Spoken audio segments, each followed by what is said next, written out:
I feel that life is a constant pursuit of meaning. Existential crises, midlife crises, boredom, they all share one common thing, and that is a momentary loss of meaning and direction. Growing up, we're kind of told to find purpose and achievement, be it via parenting, societal pressures, or media.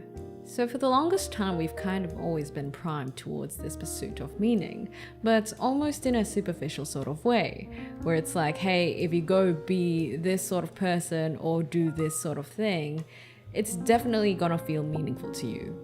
Then we get some people following these ideas, only to feel disappointed at the end of the rainbow. I've come to realize that meaning is a very subjective and relative thing. It's different from person to person, but it's very closely related to their values. So here's a thought I got from listening to a 4-hour Mark Manson podcast. If you understand what your values are as a person, you'll come to understand what'll bring you meaning, in which you'll also come to understand why your problems are, well, problems. Here's a quick example. My top 3 values are curiosity, love and connection, and appreciation for beauty and excellence. So it would make sense if I were to like it, if I got to learn a lot of new things and then share it and discuss it with people, and then put it all in a format that looks aesthetic as hell, which is what I do now, by the way. And then it would also make sense if I wouldn't particularly like it if I was made to do repetitive tasks every day that doesn't really require much human interaction, that is just too much office call.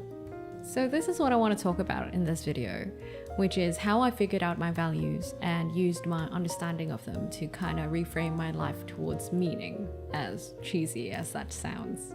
Because personally, I feel like not enough attention is brought to the importance of understanding your own values as a person and how to do it. But, you know, I'm just an anime girl on the internet. I'm obviously no pro, so take what you will. So the first step is, of course, figuring out what your values are. And I did this in 2 ways, so feel free to do one or the other or both. So for the first one, I actually made a video about it, and what I basically did was I selected values that felt relevant to me and then made a mood board of what I pictured my ideal life would look like.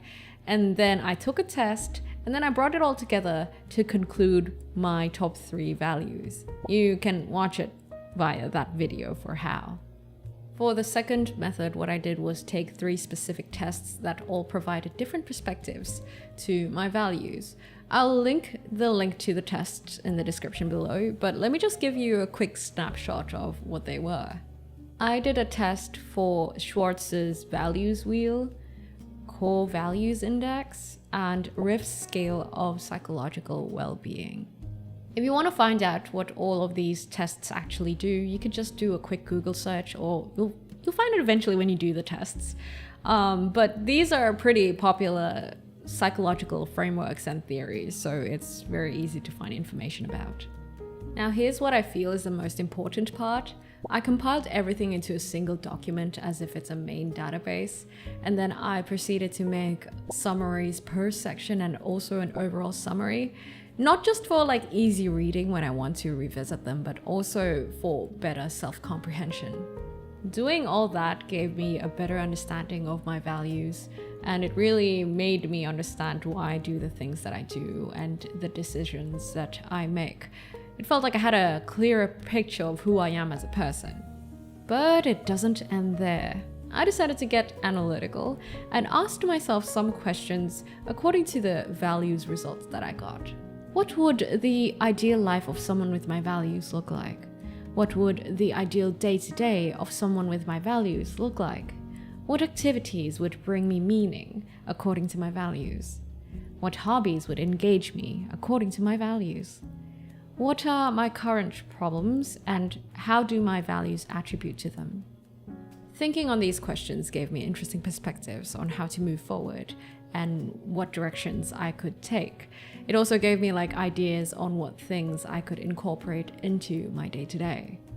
I think of the whole values document as a main database in which I can troubleshoot, retrospect, and reflect on. And to me, at least, it feels like it goes a long way.